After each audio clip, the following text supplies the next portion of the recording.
j'ai trouvé une carte postale ancienne du début du siècle sur Notre-Dame de Paris. Elle est très jolie car il y a à l'intérieur une diapositive qui permet de voir en transparence Notre-Dame. Il suffit de tirer pour voir en relief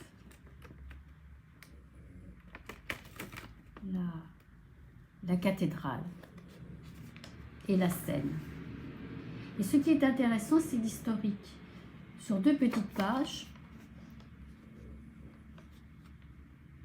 là, il y a un historique que je n'avais jamais encore vu. Voilà ce qu'il dit.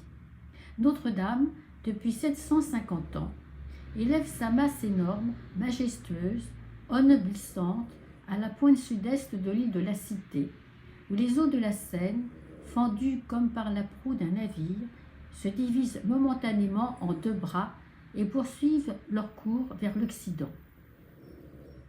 2 églises avant Notre-Dame se trouvaient là, l'une dédiée à Saint-Étienne, martyr, l'autre déjà à Sainte-Marie, proches l'une de l'autre, et l'une et l'autre vénérables, puisqu'elles avaient été dressées respectivement 800 ans et 600 ans auparavant sur les débris d'autels et de temples voués aux divinités de Rome et de la Gaule.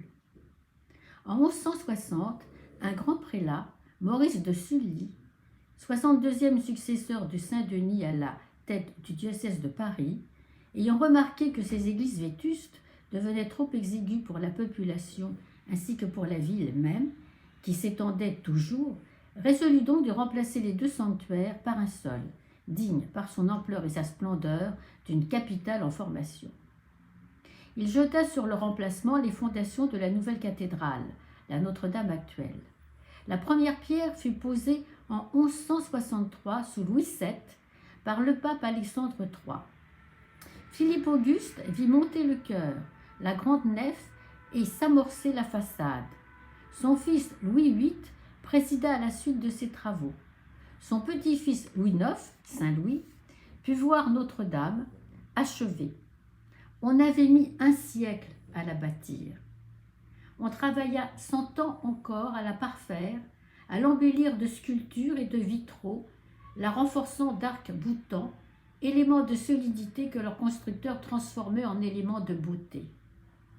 Mais on ignore le nom du premier de ces maçons jurés, maître d'œuvre, ainsi se désignait-il, qui découvrit ou forma les innombrables artisans, véritables artistes, qui travaillèrent autour de lui, comme lui, fouillant le bois, sculptant la pierre, illuminant de vitraux les fenêtres, les baies, les grandes roses, qui assura enfin cette harmonie souveraine dans les proportions qui maintint tant de simplicité dans tant de richesse et tant de clarté dans tant de profusion.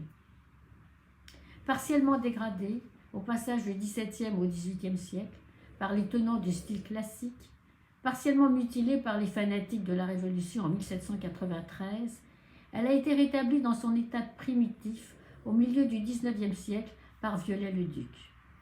Et l'on peut dire que du XIIe au XXe siècle, au cours de ces 7 siècles et demi, c'est en elle que sacres ou funérailles, désastres ou triomphes sont venus retentir et se solenniser par les tédéums de ces grandes orgues où il éclate de son gros bourdon tous les événements importants de notre histoire.